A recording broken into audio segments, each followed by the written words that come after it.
L'autisme est-il considéré comme un handicap?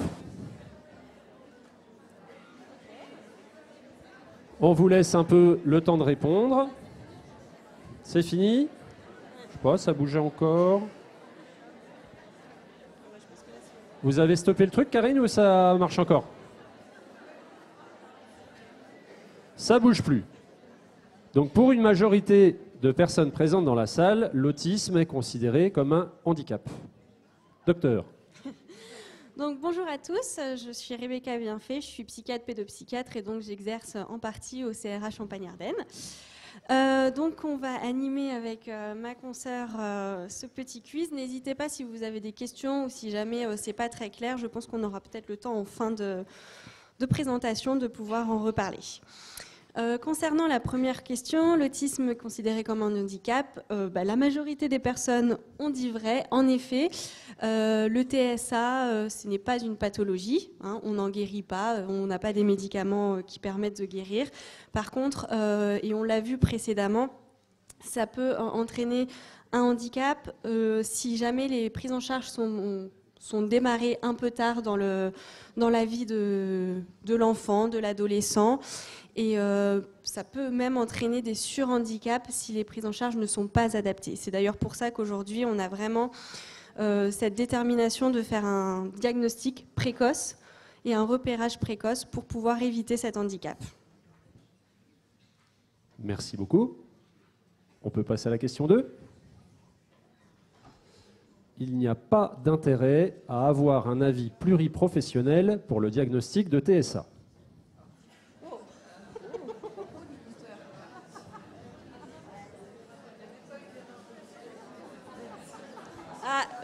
La réponse brève va falloir...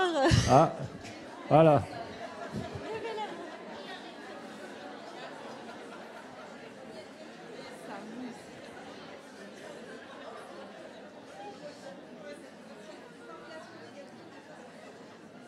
Il se pourrait que les gens soient au clair. Louisa, c'est toi qui réagis à cette question? Ok. Bonjour à toutes et à tous. Merci d'être là. Merci Thibaut et Rebecca. Alors, moi, j'exerce ensemble avec le docteur Bienfait au Centre Ressources Autisme et dans le service de pédopsychiatrie de CHU de Reims. Effectivement, c'est une question intéressante. Alors, oui, la majorité d'entre vous ont raison. C'est faux. Alors effectivement, on a vu tout au long de la matinée, ça a été répété à plusieurs fois. Bon, malheureusement, nous aussi, avec ce quiz, on va répéter plusieurs choses, mais bon, on va rajouter des couches. Alors effectivement, le diagnostic, même si ça relève d'un médecin, ça reste un diagnostic clinique tout en se basant sur les critères de DSM-5, voire de Simmons. Mais c'est toujours très intéressant, et surtout si on tient compte des recommandations des bonnes pratiques de la HAS, de s'appuyer sur une équipe pluridisciplinaire. Ça pourrait être soit en CAMS, PCO et PDA, CMP, soit sinon de faire appel à nos collègues libéraux du coup. Des collègues qui sont déjà expérimentés, ça pourrait être des orthophonistes, des ergos, psychologues, psychomotes. Voilà, pour d'autant plus approfondir un peu le diagnostic et surtout faire aussi un diagnostic fonctionnel. Merci beaucoup. Question numéro 3. Un diagnostic de TSA ne peut être posé qu'à partir d'une batterie de tests.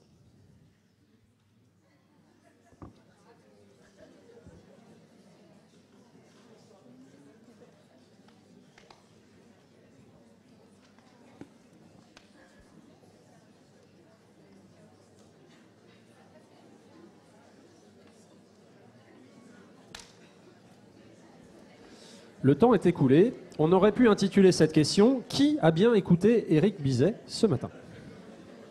et le docteur Marie Schoenberg. Exactement, parce que ça a été dit ce matin donc, par nos collègues. Le diagnostic de TSA, c'est un diagnostic clinique, sauf qu'aujourd'hui, les recommandations de bonne pratique distinguent bien le diagnostic clinique du diagnostic fonctionnel et du diagnostic étiologique. Et donc, on peut être amené à faire des tests complémentaires dans le diagnostic de l'autisme. Si la clinique n'est pas évidente, on peut s'appuyer sur une ADI ou sur une ADOS. Et on peut également s'appuyer sur, évidemment, un bilan psychologique pour aller explorer le fonctionnement, un bilan psychomoteur, un bilan en ergothérapie, un profil sensoriel, enfin plein d'autres bilans. Et aussi, on pense à nos collègues neuropédiatres qui interviennent beaucoup dans le diagnostic du TSA aussi, pour aller rechercher plutôt les causes étiologiques. Et on peut être amené à faire donc des IRM encéphaliques, des électroencéphalogrammes et des explorations génétiques. Mais aucun test ne permet de dire oui ou non TSA. C'est vraiment un diagnostic clinique. Merci beaucoup. Question 4. Les signes du TSA peuvent être repérés avant l'âge de 18 mois.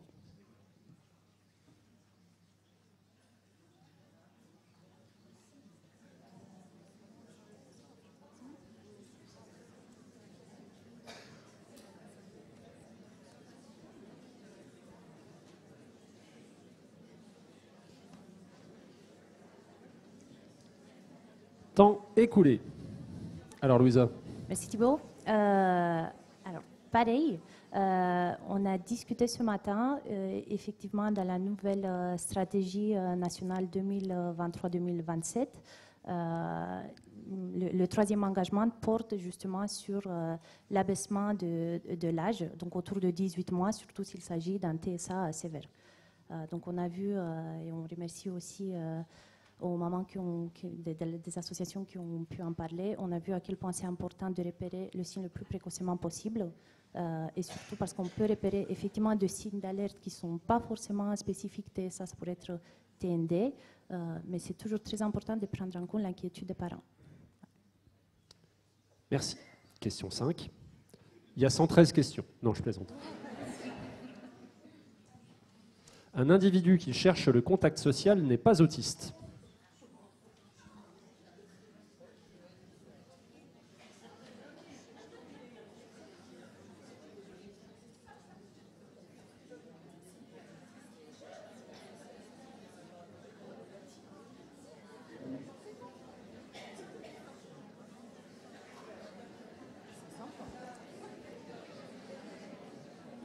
Rebecca? Alors, la phrase est peut-être tournée de manière pas forcément facile à comprendre, enfin du moins c'est toujours le négatif, c'est toujours difficile, mais un individu qui cherche le contact social n'est pas autiste, c'est faux.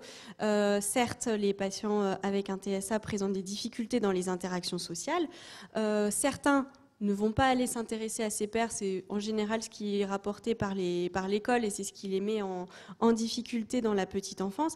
Après, il y a aussi beaucoup de personnes avec des TSA qui s'intéressent aux autres et notamment qui rapportent avoir des amis, surtout quand ils ont des intérêts en commun, parce que tous les intérêts ne sont pas ou très spécifiques ou très atypiques et on a tous un petit peu des intérêts plutôt pas restreint mais particulier, et donc c'est comme tout le monde, on peut très bien, les autistes peuvent très bien s'entendre avec d'autres personnes et aller chercher le contact social.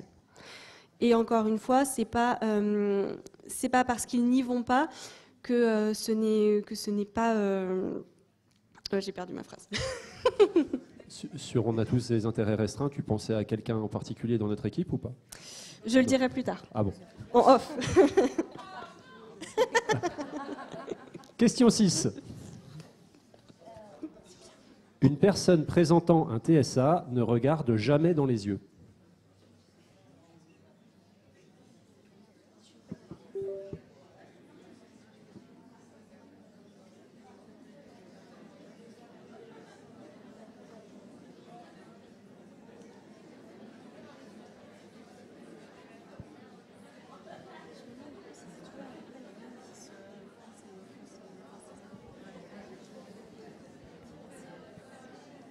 C'est toi, Louisa?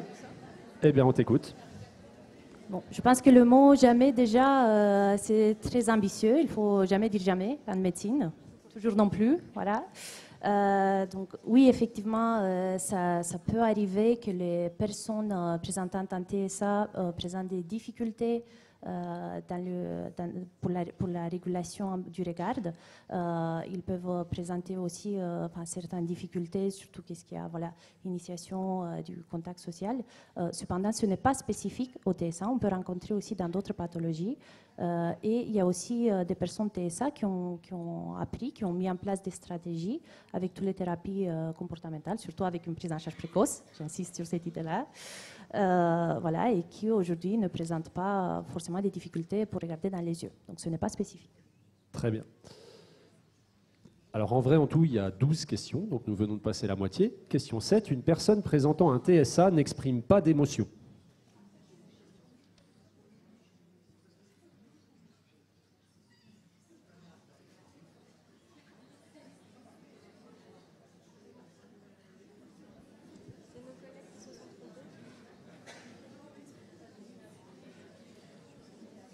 Il y a le CRH Champagne-Ardenne qui est en train de se dire « Ah non, j'ai coché la mauvaise ».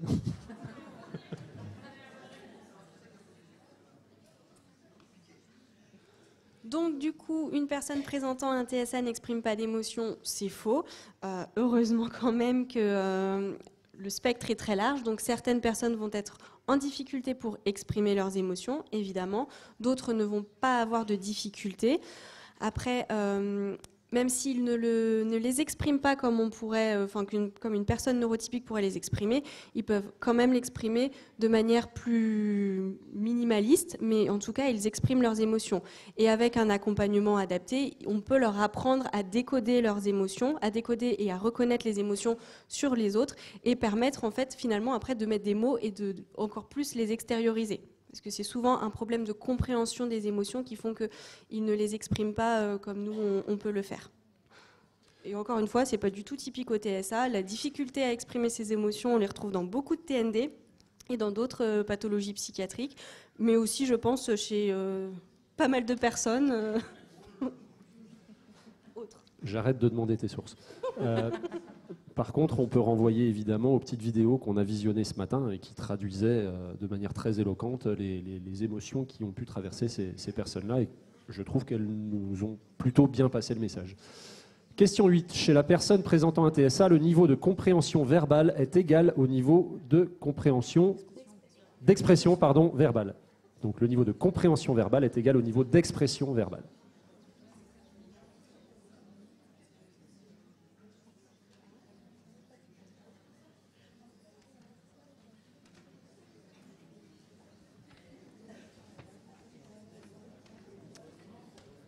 Fin du chrono. Louisa ? Merci. Alors, en effet, c'est faux. On peut rencontrer des niveaux différents allant d'une personne TSA à l'autre. On peut rencontrer des personnes qui ont un très bon niveau sur tout ce qui est compréhension verbale, mais un niveau plus inférieur sur l'expression verbale. On peut rencontrer aussi le cas inverse. On a eu le récit ce matin de M. Eric, j'espère que je ne me trompe pas sur le prénom, c'est le monsieur de 63 ans. Francis, d'accord, je m'en excuse. Alors, M. Francis, qui justement, il mettait en évidence le fait que tout le monde était étonné de son niveau d'expression verbale très important, alors que parfois, surtout qu'est-ce qu'il y a compréhension plus niveau social, il était plus en difficulté. Donc, Rebecca t'a dit tout à l'heure le mot d'ordre spectre. Voilà, je pense qu'on ne peut pas généraliser. Il y a effectivement une disparité courante chez les personnes TSA.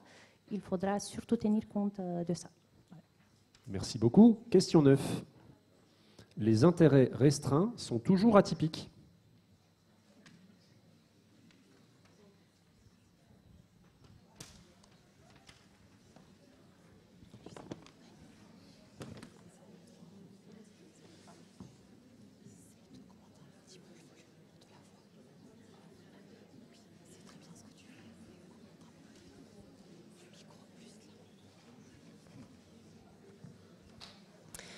Rebecca. Alors, les intérêts restreints sont toujours atypiques. Notre consoeur ce matin l'a bien redit dans son petit topo sur le TSA. Les intérêts restreints sont soit atypiques, soit ils peuvent être plutôt typiques, mais ils seront dans ces cas-là caractérisés par plutôt par leur côté envahissant. Après, les intérêts plutôt atypiques, ça concerne souvent plus la population plutôt masculine, et c'est vrai qu'il est souvent retrouvé des intérêts plutôt typiques chez les petites filles, du moins qui passent un peu inaperçus. plutôt acceptable, en tout cas par la société, on va dire, de manière générale. Mais en tout cas, non, ce n'est pas systématiquement atypique. Et encore une fois, c'est le caractère aussi après envahissant qui va venir caractériser les intérêts restreints. Il était question de Disney, si je me souviens bien. Par exemple, Disney pour un enfant, c'est pas atypique. Mais par contre, à partir du moment où on passe sa journée de 24 heures à parler que de Disney, là, ça devient un intérêt restreint. Ça peut en tout cas. Je ne sais pas si dans la salle il y a d'autres. Merci. Question 10. Les rituels sont des tocs.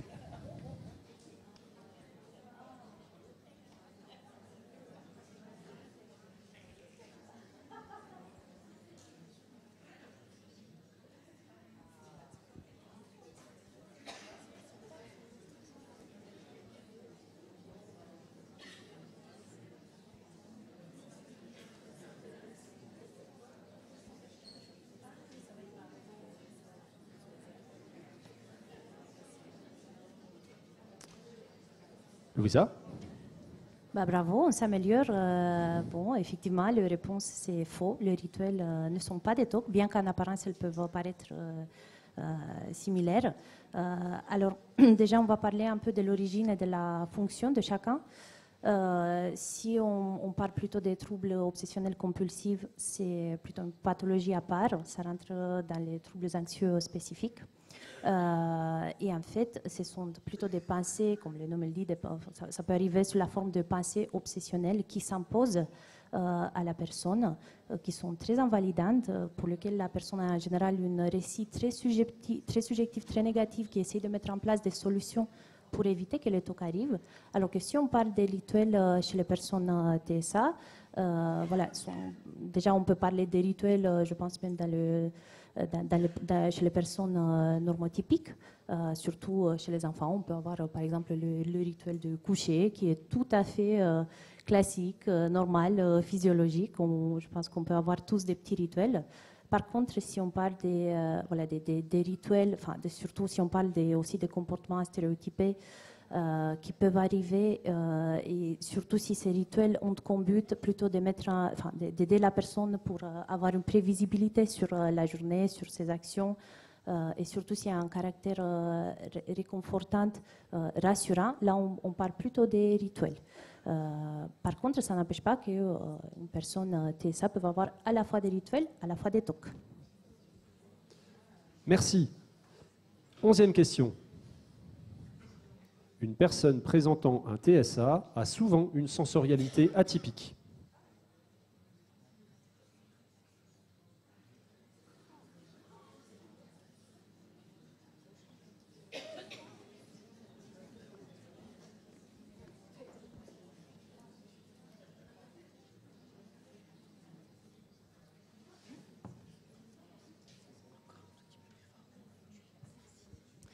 Donc là, on a un petit peu plus de réponses mitigées.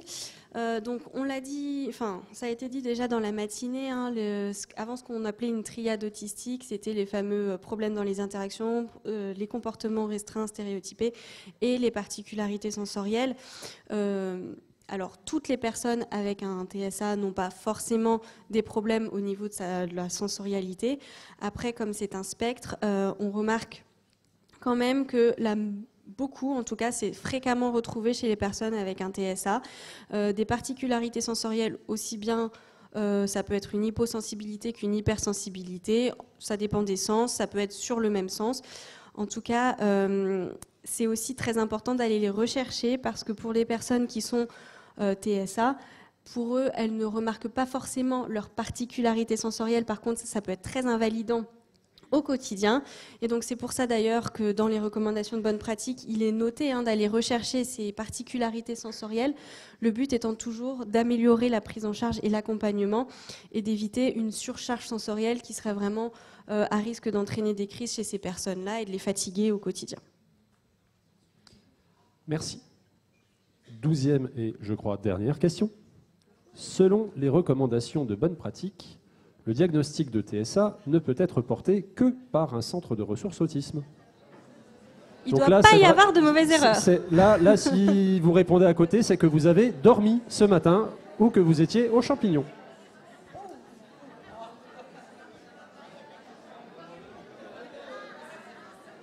Vous ne pouvez pas répondre. Pourquoi? Ça bug.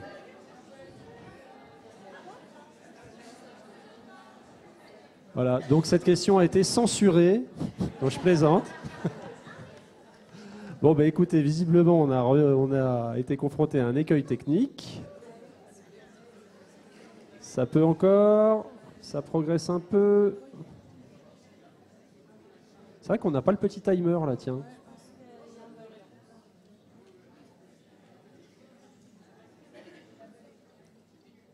Ça progresse.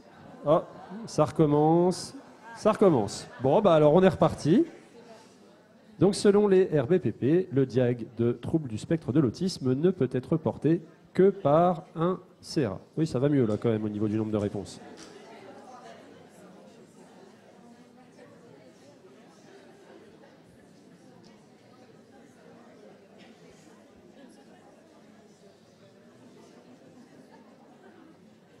C'est toi qui as le mot de la fin, Louisa? C'est moi qui ai le mot de la fin, effectivement. Alors oui, c'est faux du coup. Toute professionnelle de deuxième ligne, médecin, peut poser un diagnostic déjà clinique de TSA. Toutes les équipes pluridisciplinaires coordonnées par un médecin et les équipes de deuxième ligne peuvent poser un diagnostic de TSA. Alors en effet, ça m'est arrivé hier. Le plus récemment, quand les équipes de deuxième ligne sont en difficulté, quand on parle de critères de complexité, alors oui, effectivement, il ne faut pas hésiter, il faut demander un avis en CRA ou en troisième ligne. Merci beaucoup. J'espère que cette séquence a prévenu l'assoupissement postprandial, d'une part, et conforté vos convictions et connaissances, d'autre part. Un grand merci à nos deux médecins.